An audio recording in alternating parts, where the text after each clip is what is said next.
This all happened a few years ago, but telling it still makes my hands shake. It's a story about how you can think you know a man for 30 years, only to find out you never knew him at all. The small, silver-framed photograph on Dr. Alistair Finch's mahogany desk was the first thing that felt truly wrong. In it, he was standing on a beach next to my late wife, Eleanor, his arm draped casually over her shoulder in a way I'd only ever seen my own do. It was a picture I had never seen before. He looked up at me over his steepled fingers, the crisp, sterile white of his coat seeming to suck all the warmth from his Beacon Hill office, and delivered the news with a chilling placidity. "Arthur," he said, his voice as smooth and cool as polished marble, "the tests are conclusive. It's pancreatic. 6 months, maybe 7 if we're aggressive." He paused, letting the words settle into the quiet room, before his gaze drifted to the photograph of my dead wife. Then he added a sentence that stopped my heart cold, long before the cancer ever could. "It's what Eleanor would have wanted, a peaceful, managed exit, just like hers."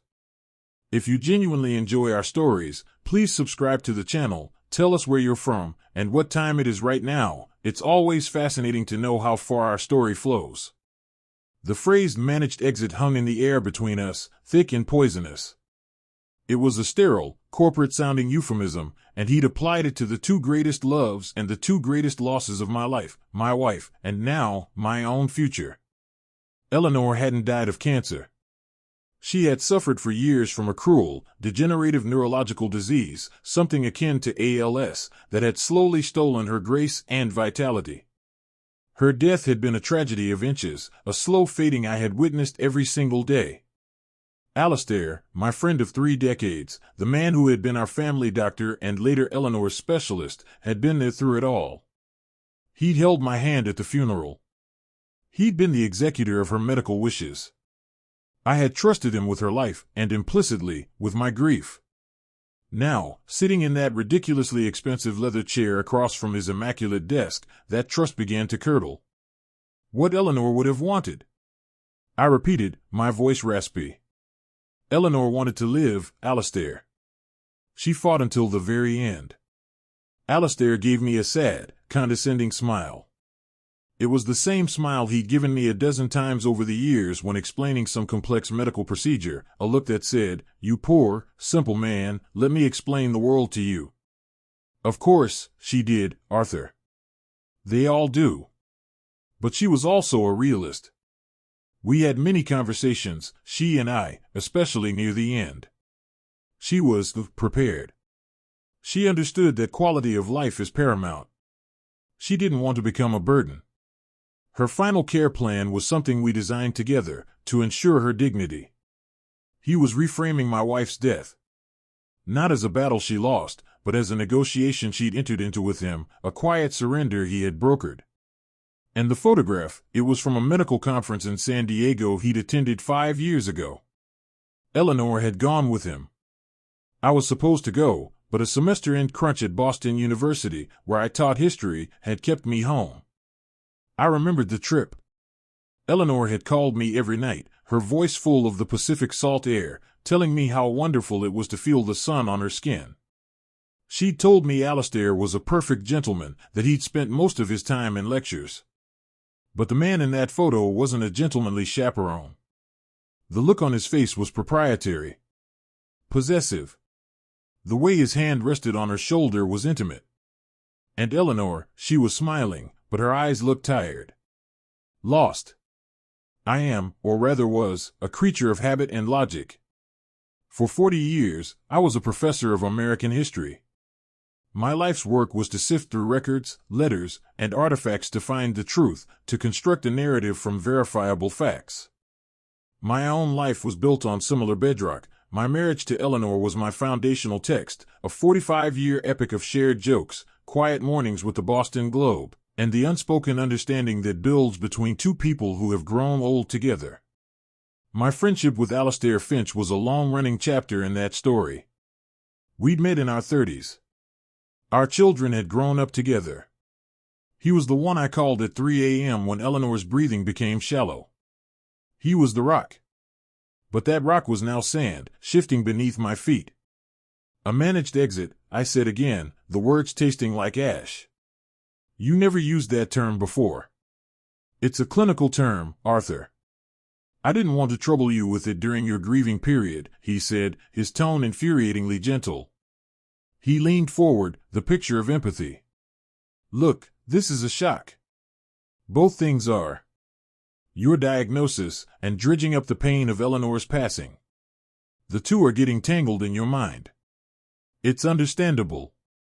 He was already building his defense, diagnosing my reaction as a symptom of grief and fear. He was telling me my own mind was an unreliable narrator. I looked around his office. It was on the top floor of a private practice building affiliated with Massachusetts General Hospital, with a sweeping view of the Charles River. Everything was expensive, from the Persian rug to the abstract art on the walls. Alistair had always enjoyed the finer things, but this was a new level of opulence. I remembered his practice 20 years ago, a comfortable but modest office downtown. This was a palace of medicine. His suit was bespoke, his watch a Patek Philippe. I'd always assumed he was just a very successful, very brilliant doctor. It never occurred to me to ask where, exactly, all the money came from. My own life was comfortable, but not like this. We lived in the same Beacon Hill brownstone Eleanor had inherited, a home filled with books and memories, not designer furniture. My pension was solid, our investments sound. We were wealthy, I suppose, by any normal measure, but we lived modestly. We gave to the arts, to historical preservation societies. Alistair knew this. He knew the extent of our estate down to the last dollar.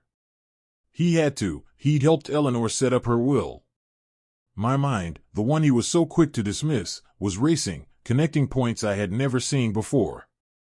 A research foundation he'd started a few years back, one Eleanor had been very enthusiastic about donating to. An experimental treatment program he'd enrolled her in, one that required expensive drugs not covered by insurance and had produced no noticeable results. The way he had isolated her from other specialists, insisting he could manage her care better than a team of doctors who didn't know her. At the time, I'd seen it as devotion. Now, I saw it as control. I'd like a copy of my chart, I said, my voice suddenly firm. And a complete record of Eleanor's files. All of them. Including billing. Alistair's mask of compassion flickered. For a split second, I saw a flash of something cold and hard in his eyes. Annoyance. Arthur, that's not necessary. We can forward your primary file to any specialist you choose for a second opinion. As for Eleanor's records, digging through those will only cause you more pain. You need to focus on your own health now. I'm aware of what I need to focus on, I shot back, standing up. My knees felt weak, but my voice was steady. You are legally required to provide me with those records. I'll have my lawyer send a formal request. The threat was empty. I hadn't spoken to my lawyer in 2 years, not since we'd settled Eleanor's estate. But the word lawyer changed the atmosphere in the room. Alistair's posture stiffened. The kindly doctor vanished, replaced by a man assessing a threat. Fine, he said, his voice clipped. As you wish. But I'm advising you as your friend, Arthur, this is a mistake. You are chasing ghosts. The stress will only accelerate your condition. The threat was clear, do this, and you will die faster. I walked out of his office, not looking back. The plush carpet of the hallway muffled my footsteps. I felt like a ghost, haunting the edges of my own life. I got into the elevator, my reflection in the polished brass doors showing a pale, drawn, 68-year-old man who had just been handed 2 death sentences. One for his body, a ticking clock of cellular decay. And one for his past, the horrifying suggestion that the last years of his wife's life, and her death, were not a tragedy, but a transaction. As the elevator descended, I knew I had a choice. I could accept the doctor's narrative. I could go home, get my affairs in order, and let the cancer and the grief consume me in the 6 months Alistair had allotted me. I could fade away quietly, just as he had suggested. Or I could use the time I had left to do what I did best, research.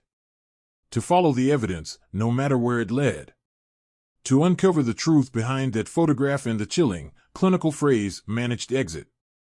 Alistair thought he was talking to a dying patient. He'd forgotten I was a historian. And a historian's job, above all else, is to expose the lies the present tells about the past. He had just handed me my final, most important research project. And I had a deadline.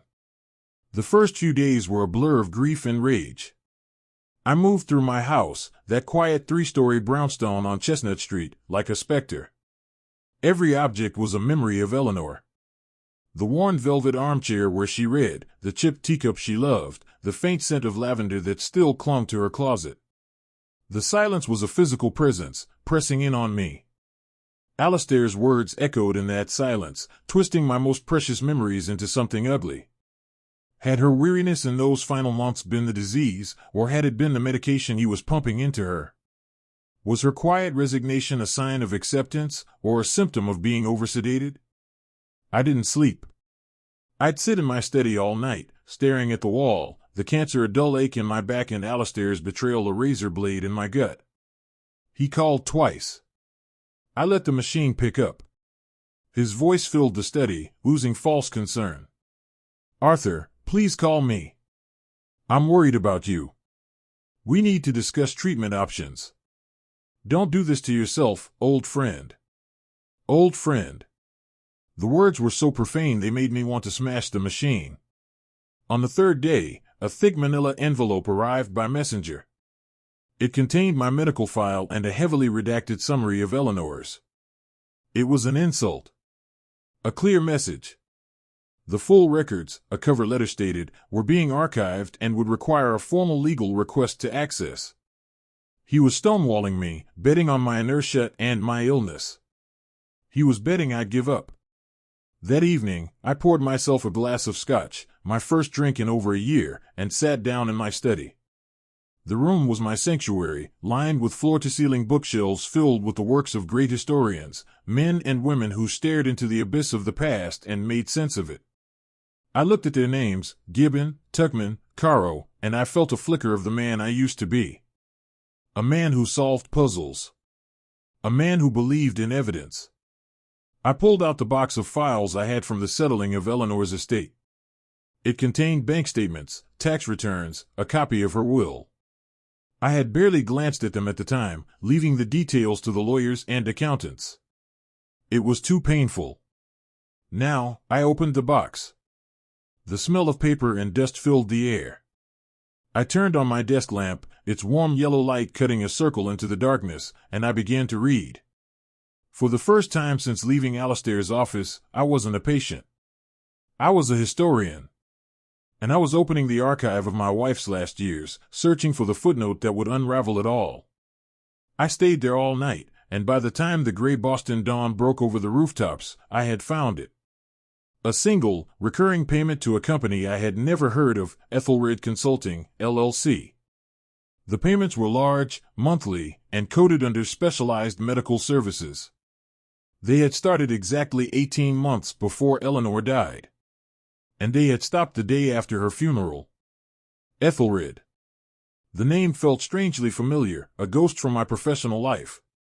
I pushed away from my desk, my joints stiff, and walked over to the section of my library dedicated to Anglo-Saxon England. I ran my finger along the spines until I found it, a biography of King Ethelred the Unready, the 10th century English king famous for his poor judgment and inability to defend his kingdom from Danish raids.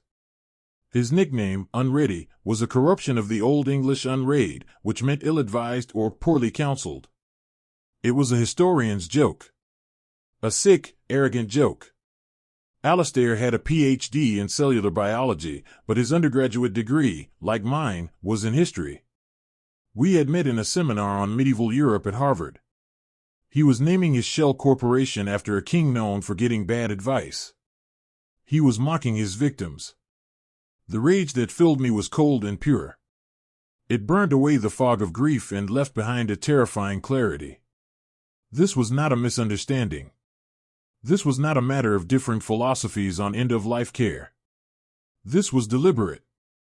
This was calculated. This was evil. My first call was not to a lawyer, but to a man named Michael Riley. Riley was a former student of mine, a bulldog of an investigative journalist who now worked for the Boston Globe Spotlight team. He'd made a name for himself taking down a corrupt city councilor and exposing a slumlord who preyed on immigrant families.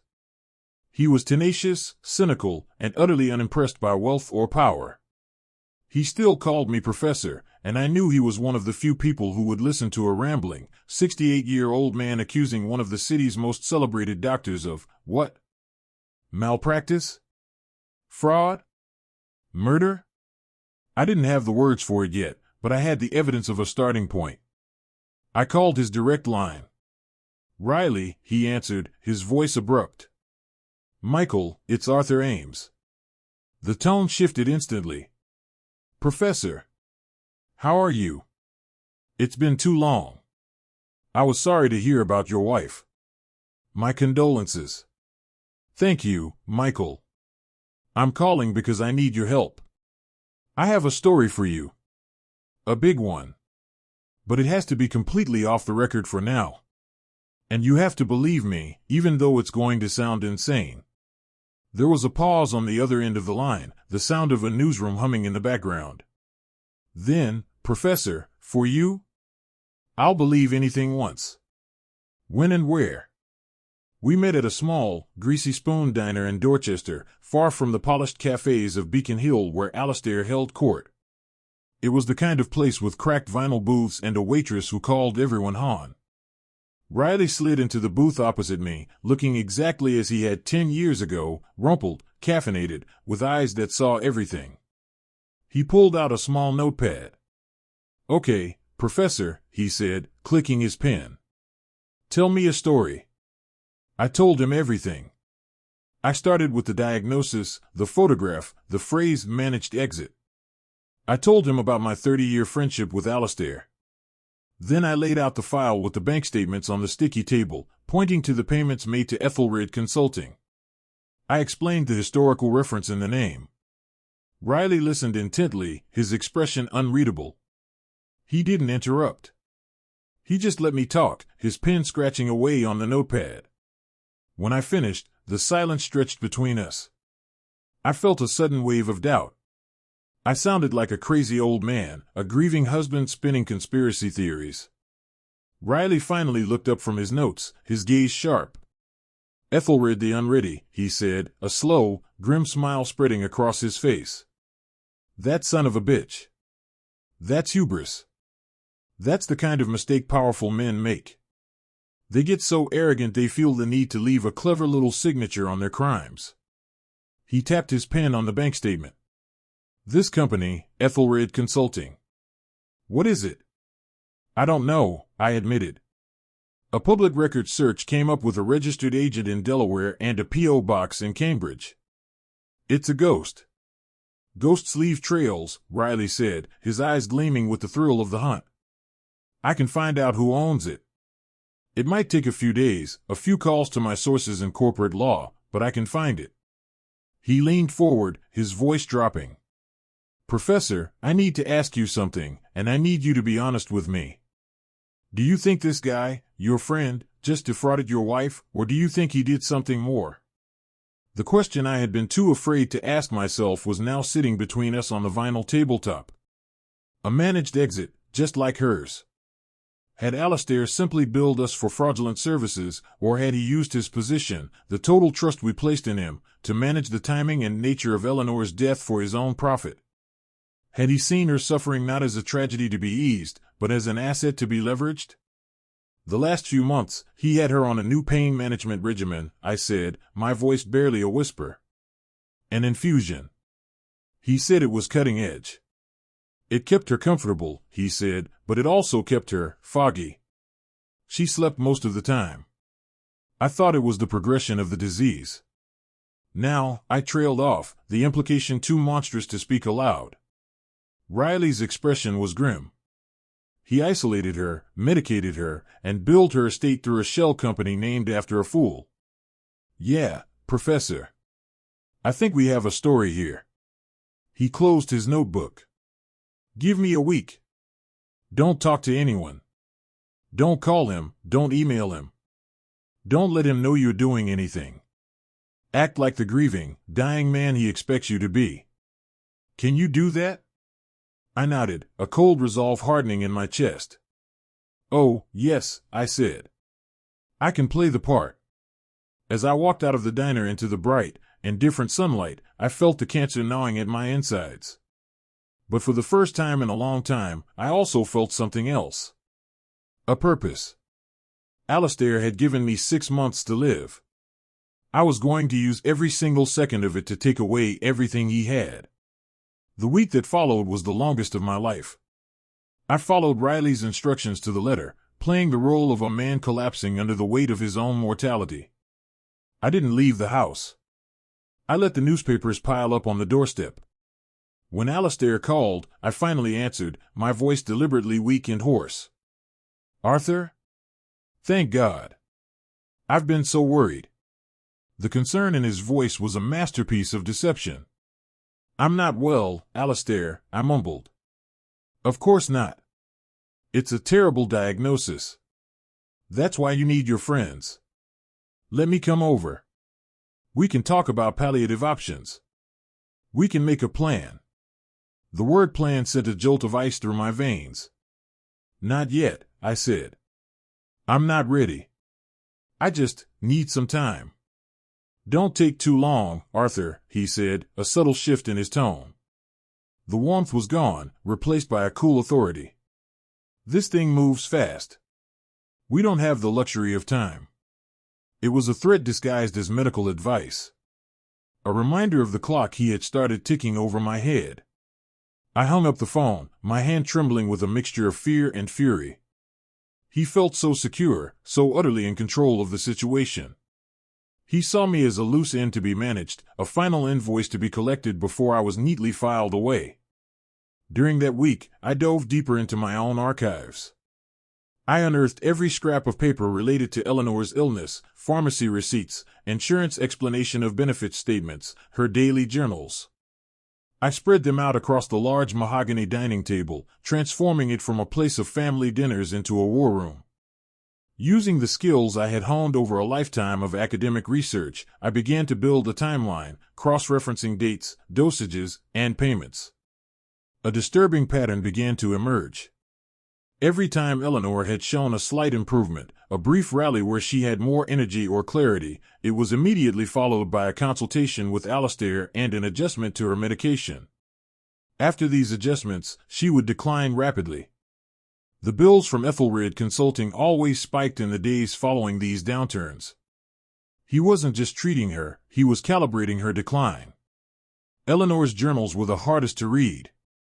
Her handwriting, once so elegant and fluid, grew shaky and erratic in the final volume. She wrote about her fatigue, her confusion. Alistair says this is normal, one entry read. He says my mind is playing tricks on me. But I feel distant. Like I'm watching my own life through a pane of thick glass. In another entry, from the week she went to San Diego with him, she wrote, Alistair is so attentive. Almost too much so. He talks about the foundation constantly, how my legacy could help so many. He makes it sound so noble. Why do I feel so cold? She had felt it. She had sensed something was wrong, but he had used his authority as a doctor and a friend to gaslight her, to convince her that her own intuition was a symptom of her disease. He had isolated her not just physically, but emotionally, making her a prisoner in her own mind. The thought of it made me physically ill. I had to stop, rushing to the bathroom to retch, my body convulsing with a grief so profound it felt like it was tearing me apart. I hadn't just failed to protect her, I had been an unwitting accomplice, holding her hand and reassuring her while the monster masquerading as our friend slowly tightened his grip. Finally, at the end of the week, Riley called. Meet me at the same spot.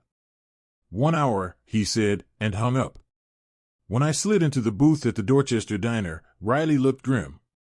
He didn't bother with pleasantries. He pushed a file across the table. Ethelred Consulting, LLC, he said. It's a Delaware corporation, which makes it tough to crack. But I have a source at the State Department who owes me a favor. They look at international financial disclosures. Your friend Alistair does a lot of consulting for foreign pharmaceutical companies. Ethelred is the entity he uses to receive those payments. It's also the parent company for 2 other businesses. He slid 2 more documents out of the file. A high-end art dealership in Cambridge and a luxury medical supply company. My mind reeled. The art in Alistair's office. The expensive infusion equipment he had insisted on installing in our home for Eleanor's treatment. It was all connected. So he was selling the drugs to himself? Worse, Riley said. He was prescribing experimental drugs from companies that were paying him consulting fees, channeling the money through Ethelred. Then his medical supply company would lease the equipment for administering those drugs to his wealthy patients at a massive markup. And if a patient happened to pass away and leave a generous donation to his research foundation, some of that money would end up being used to purchase a very expensive piece of art from his dealership. He built himself a perfect, self-sustaining ecosystem of fraud, with dying people as its fuel. It was brilliant. It was diabolical. And it was nearly impossible to prove without a confession. Each component was technically legal. Doctors can own medical supply companies. They can consult for drug manufacturers. They can run charitable foundations. The criminality was in the intent, the invisible web of conspiracy that connected them all. There's more, Riley said, his voice low. He pushed a photograph across the table. It was a picture of a man in his late 50s, with a kind, tired face. This is Dr. Robert Chen. He was a junior partner in Alistair's practice. He resigned abruptly about 4 years ago. Left medicine entirely. Now runs a bookstore in Vermont. My source at the hospital said Chen's departure was messy. There were rumors he'd raised ethical concerns about Finch's billing practices and his relationships with certain pharmaceutical reps. He was forced out, signed an ironclad NDA. A witness. A potential crack in Alistair's fortress of respectability. Will he talk? I asked, my heart pounding. Riley shook his head. I called him. The second I mentioned Alistair Finch's name, he hung up on me. He's scared. Finch must have something on him, or the NDA has some serious teeth. The hope that had flared within me guttered. It was my word against Alistair's. A sick old man versus a titan of the Boston medical scene. Alistair had insulated himself perfectly. He had the money, the power, and the reputation. His story was that I was a grieving husband, addled by a terminal diagnosis, lashing out in my pain. It was a plausible narrative. It was the narrative he would use to destroy me. I looked at Riley, feeling the full weight of my 68 years, of the cancer eating away at my organs. Despair was a cold tide, rising in my chest. So that's it, then, I said, my voice flat. He gets away with it. Riley leaned forward, his eyes boring into mine. He's untouchable by conventional means, Professor. A newspaper story right now would be dismissed as slander. He'd sue us into oblivion. The DA won't touch a case this complex against a guy like Finch without a smoking gun. And Chen is too scared to talk. He paused, letting the bleak reality sink in. If we're going to get him, he said slowly, we can't go through the front door. We have to be smarter than him. We have to find a different kind of weapon. I stared at the photograph of the terrified doctor in Vermont, at the labyrinthine corporate charts Riley had laid out. He was right. Alistair was a fortress. But even the strongest fortresses have weaknesses. You just have to know where to look. Alistair's weakness was his arrogance, his belief in his own untouchability. The same hubris that led him to name his company after a fool king. He believed he had planned for every contingency, covered every angle. But I knew something he didn't. I was a historian. I knew that the most formidable empires are never conquered from the outside. They rot from within. There is one other person, I said quietly, a new idea taking shape in my mind, an idea born of desperation and historical precedent. Someone inside his world. Someone who has even more to lose than Dr. Chen if Alistair's empire comes crashing down. Riley raised an eyebrow. Who? I took a deep breath. His wife. Clarice Finch was a woman sculpted from Beacon Hill granite. She was on the board of the Boston Symphony, chaired the annual fundraiser for the Museum of Fine Arts, and was a fixture on the city's social scene. To the outside world, she and Alistair were a golden couple, paragons of wealth, intelligence, and philanthropic grace. But I knew, from decades of forced smiles at dinner parties and brittle conversations over cocktails, that their marriage was a carefully curated performance. Clarice was not a fool, she was a pragmatist. Her position in society was entirely dependent on her husband's reputation. If he fell, she fell with him. But if she could be convinced that his fall was inevitable, she might just be pragmatic enough to cut him loose and save herself. It was a dangerous gambit. If she alerted Alistair, he would know I was coming for him. He would double down, bury the evidence, and use his considerable resources to crush me before I could even begin. But it was the only play I had left. Riley was skeptical. A wife? Professor, she's not going to turn on him. The money, the lifestyle, she's a part of it. She is a beneficiary of it, I corrected him. That doesn't mean she is a part of the crime. Alistair is too much of a narcissist to involve anyone else in his schemes. He sees her, I suspect, as another beautiful object he has acquired.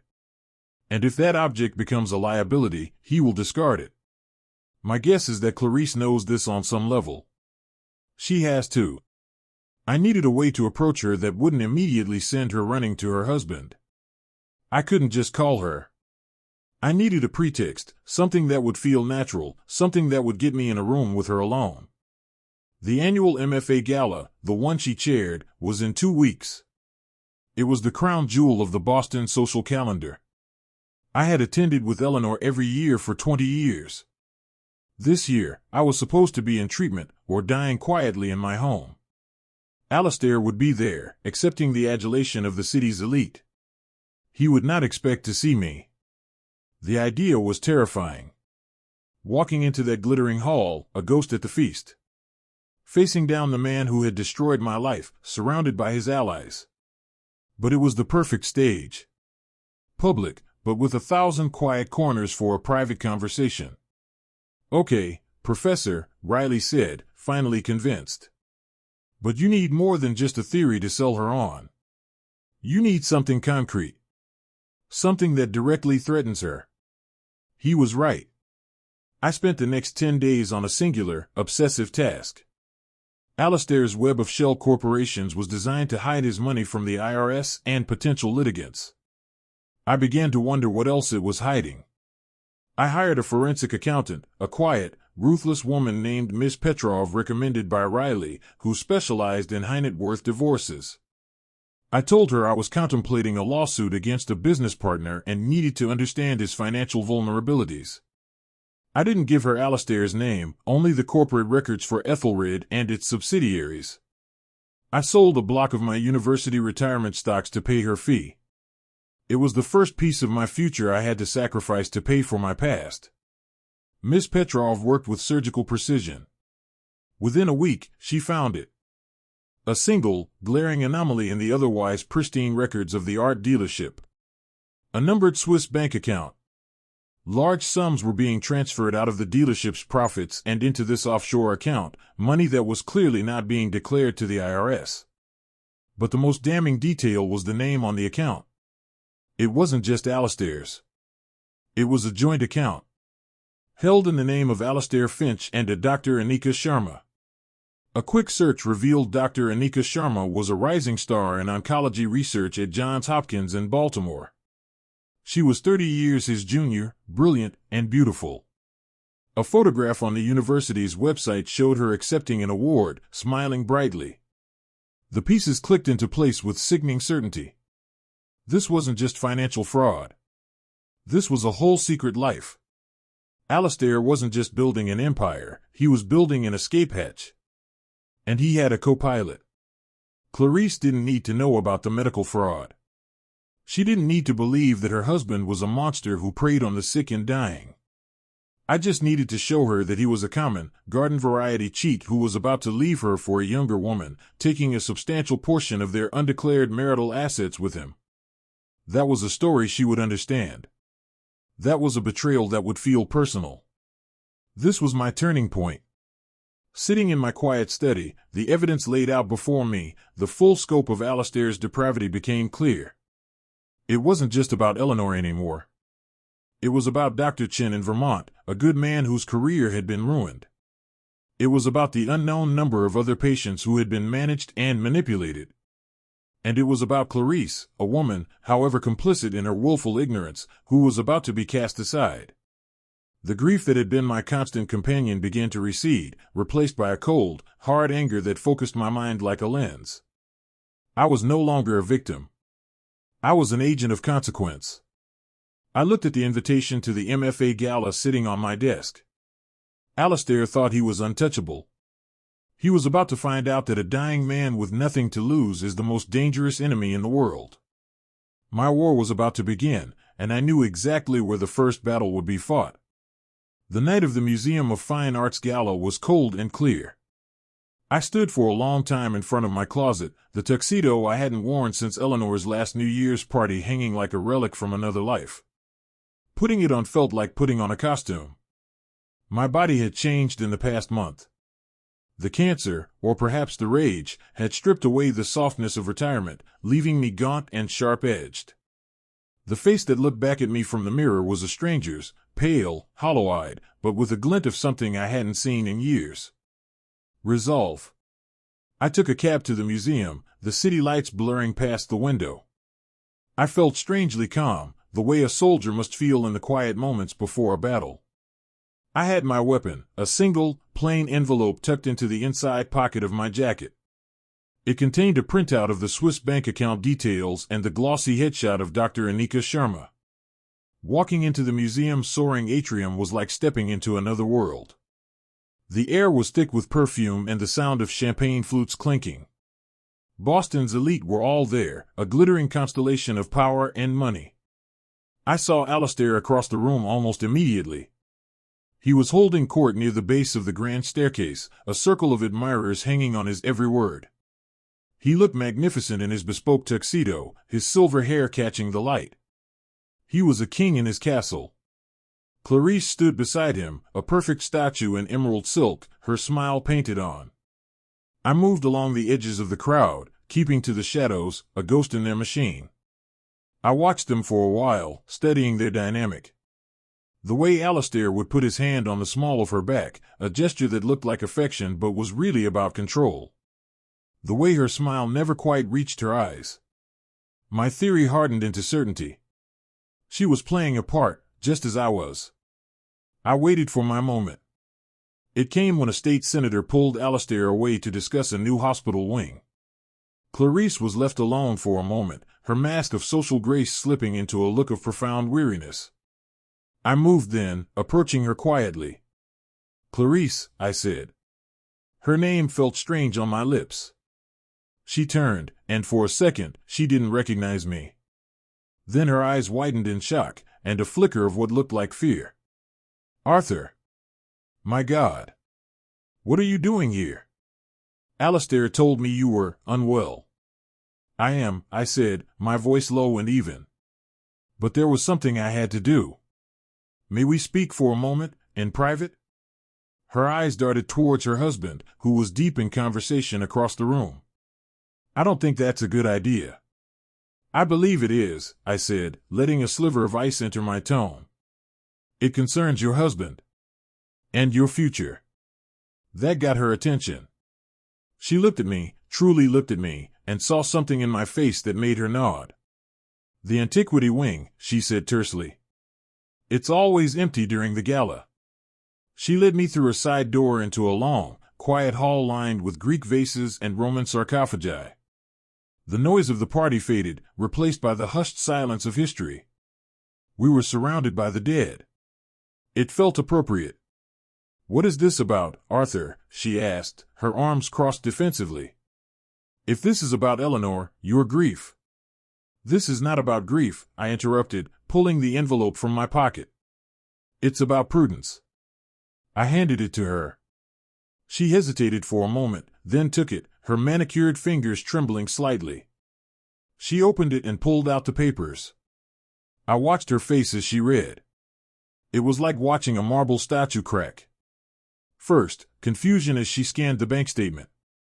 Then, a sharp, disbelieving intake of breath as she saw the second name on the account.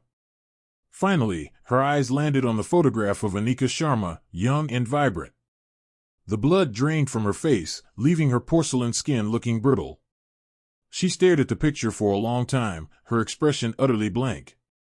The society queen vanished, leaving a woman staring into the abyss of her own life. Who is she? Clarice whispered, her voice a dry rustle. A colleague of your husband's, I said.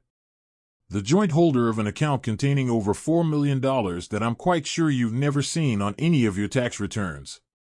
She leaned against the display case containing a Roman bust, her hand going to the glass to steady herself. Why are you showing me this? Because Alistair is a predator, I said, my voice cold and clear. He preyed on my wife, and he is preying on you. He has built an empire of lies, and right now, you are standing at the very top of it. When it collapses, and believe me, it will collapse, you will be buried in the rubble. Unless you get out first. What are you talking about? She said, but there was no conviction in her voice. The evidence in her hand was too damning. The money in that account is the tip of the iceberg, Clarice. Your husband has been running a massive fraud scheme for years through his practice and a network of shell companies. He has been exploiting his most vulnerable patients for profit. I have evidence. I have a reporter from the Globe who is building a case. It's only a matter of time. I was bluffing, partly. Riley had a case, but it was circumstantial. We still needed a witness. We needed a smoking gun. Clarice was my last, desperate hope of finding one.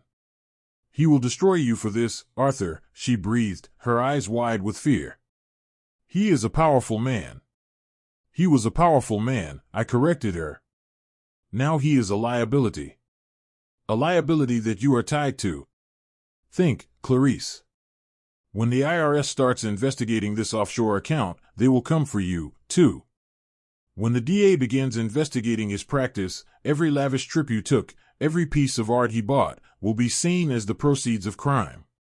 He has made you a co-conspirator without your knowledge. I let the words sink in. I could see the calculation in her eyes, the swift, pragmatic mind working behind the panic. She was weighing her options, her loyalty against her survival. What do you want from me? She finally asked. I want access, I said. Alistair is arrogant. He believes he's too smart to be caught. That means he will have kept records. A private ledger, a hidden computer file, something that details the truth of his schemes. It will be in his home office, a place I can't get to. But you can. She shook her head. No. I can't. It's too risky. Is it riskier than federal prison? I asked quietly. I let the silence hang between us, heavy and oppressive. The distant sound of the orchestra floated into the hall, a mocking soundtrack to the destruction of her life. He has a safe, she said at last, her voice barely audible. In the wall behind a painting in his study. An original Turner. He's ridiculously proud of it. I don't know the combination. You don't need to, I said. Just get me into the house. Tell him you're going to your sister's in the Hamptons for a few days to clear your head. Give me a window of time when you know he will be at the hospital performing surgery. He won't be reachable, and he won't be able to come home. She looked from the picture of Anika Sharma to my face, her expression hardening. The fear was being replaced by the same cold fury that had been sustaining me. She wasn't just a victim anymore. She was a woman betrayed. He has a quadruple bypass scheduled for Thursday, she said, her voice like chipping ice. From 8 a.m. until at least 2 p.m. He'll be at MGH all day. She looked me dead in the eye. The alarm code is my mother's birthday. 0-8-1-9-4-6. The back door will be unlocked. Get what you need. And then, Arthur, you burn him to the ground. Thursday morning arrived with a nervous, electric energy. The city was draped in a cold autumn rain that slicked the brick sidewalks of Beacon Hill. I sat in a rented sedan a block away from the Finch residence, a grand, 5-story townhouse on Lewisburg Square, the most exclusive address in Boston. Riley was in the driver's seat, his knuckles white on the steering wheel. He had a police scanner app running on his phone, a low squawk of city business filling the car. He had argued against me going in myself, insisting on hiring a professional locksmith and investigator. I had refused. This was personal. This was a debt I had to collect myself. You're sure about this, Professor? Riley asked for the 10th time. Surgery schedules can change. If he comes home. He won't, I said, my voice more confident than I felt. My insides were a knot of terror. My hands were shaking, and not just from the disease. I was a 68-year-old retired academic about to commit breaking and entering. But the image of Eleanor's tired eyes in her journal, the memory of Alistair's condescending smile, sharpened my resolve. At 8:15 a.m., Clarice's black Mercedes sedan pulled out of the private garage behind the house. She didn't look in our direction as she drove past, her face a pale, set mask. That was the signal. I gave it another 30 minutes, an eternity of watching rain trickle down the windshield, then I got out of the car. I've got a 2-hour timer running, Riley said. If I don't hear from you, I'm calling it in as a wellness check. Messy, but better than you getting caught. I nodded, pulled the collar of my coat up, and walked towards the house. The back alley was deserted. As Clarice had promised, the heavy oak door to the rear garden was unlocked. I slipped inside, my heart hammering against my ribs. The house was silent and opulent, a museum of a life built on lies. The air smelled of lemon polish and money. I moved quickly, my soft-soled shoes making no sound on the marble floors, heading straight for the study. It was exactly as I had imagined, dark wood paneling, leather-bound books that looked like they'd never been opened, and a massive, ornate desk. And there, over the fireplace, was the Turner, a swirling, magnificent seascape. It took me a moment to figure out how to move it. It was mounted on a hinged frame. I swung it open, revealing the flat, gray steel of a wall safe. It was a high-end model, digital, probably impervious to anything short of explosives. But I wasn't there to crack the safe itself. I was there for what was inside. From my bag, I pulled out a small, powerful drill with a diamond-tipped bit designed for cutting through metal. It was a tool used by professional safecrackers, something Riley had procured through a shady contact. The plan wasn't to open the door, but to drill a small hole in the side of the safe, just big enough for the device Ms. Petrov, the forensic accountant, had given me, a fiber-optic borescope camera connected to a laptop. The sound of the drill was terrifyingly loud in the silent house. I wrapped my coat around it to muffle the noise, my whole body tense, listening for any sound from outside. Sweat beaded on my forehead. It felt like hours, but it was probably only 10 minutes before the bit broke through the steel casing. I pulled the drill back, my hands aching. I fed the thin, flexible cable of the borescope into the hole. The laptop screen flickered to life, showing me the inside of the safe. It was filled with what I expected, stacks of cash, jewelry boxes, bond certificates. But in the back, on a small shelf, were 3 black leather-bound ledgers. Bingo! Now for the hard part. I hadn't come to steal them. I had come to copy them. Alistair would know the moment they were gone. But he might not immediately notice that they had been read. I positioned the camera, my hands clumsy with adrenaline, and began the painstaking process of digitally photographing every single page. It was slow, meticulous work, angling the camera with a small joystick, focusing the lens, clicking the shutter button on the laptop. The ledgers were his entire criminal enterprise, laid bare in his own neat, precise handwriting. Each page was a patient. It listed their name, their primary assets, and then a series of coded notes. EQM infusion protocol. Ethelred billing cycle. Foundation pledge target.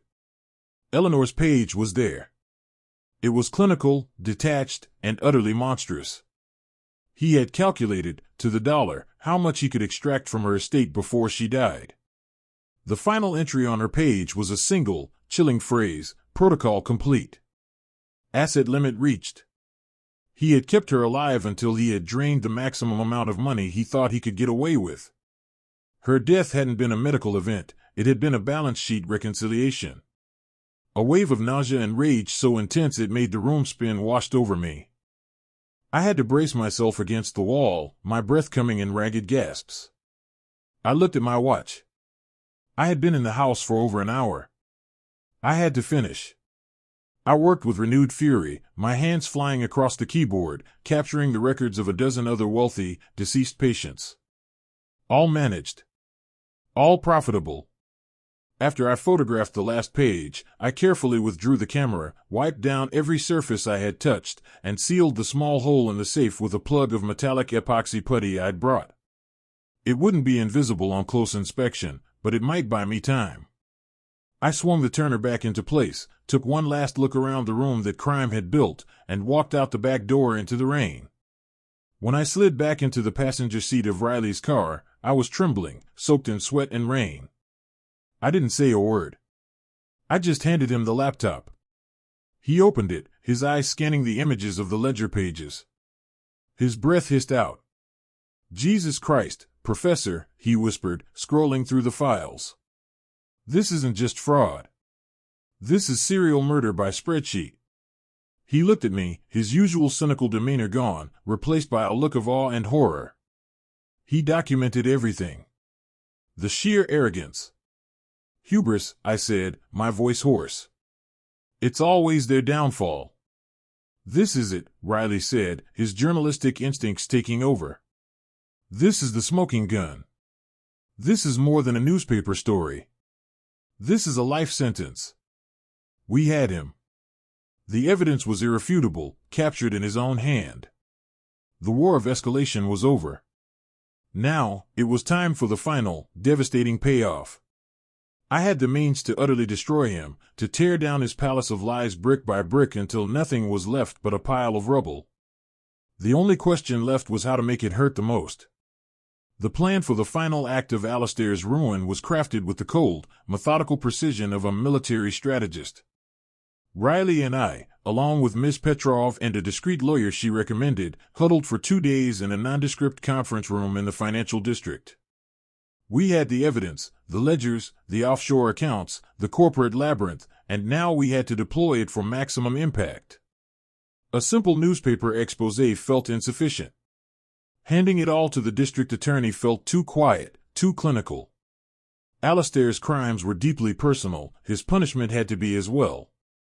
It had to be a public spectacle, a humiliation so complete that his name would become a permanent stain on the city of Boston. The weapon we chose was Alistair's own crowning achievement, the upcoming dedication of the new Finch Wing for Oncological Research at Massachusetts General Hospital. It was a project he had championed, a monument to himself funded largely by the charitable donations of the very patients he had exploited. The governor was scheduled to speak. The mayor would be there. It was to be the apex of his career, the moment his legacy was cemented in granite and glass. It was the perfect stage for his immolation. Our strategy was a 3-pronged attack, timed to the minute. Prong 1 was Riley's story. He wrote a masterpiece of investigative journalism, a detailed, damning account of Alistair's entire scheme, complete with digital scans of the ledger pages.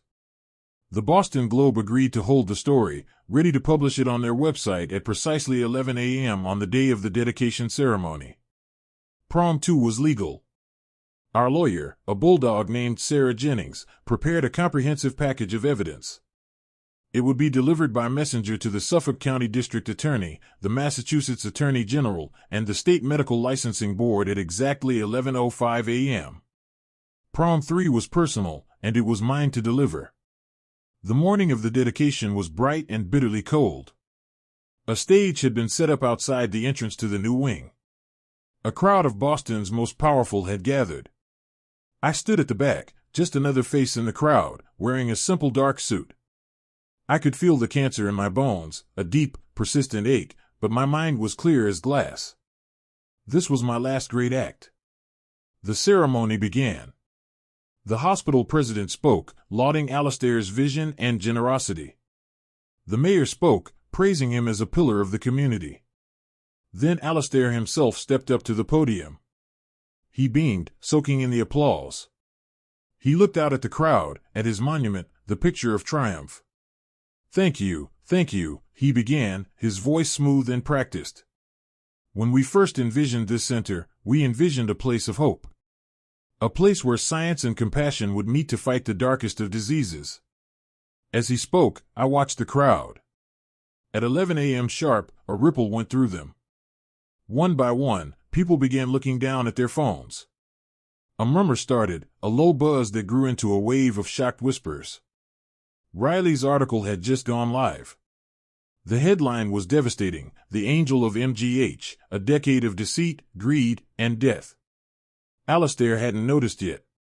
He was too caught up in his own speech, his back to the giant television screens flanking the stage that were supposed to be showing a slideshow of his accomplishments. But his aide had noticed. A panicked young man rushed onto the stage and whispered frantically in his ear. Alistair's smile froze. He looked out at the crowd, at the hundreds of faces now staring at him not with adoration, but with dawning horror. He turned and looked at the giant screens. The hospital's media team, alerted by the explosion online, had switched the feed. Now, projected 10 feet high for the entire world to see, was the front page of the Boston Globe website, with his face next to the headline. A gasp went through the crowd. Alistair stared at the screen, his face turning ashen.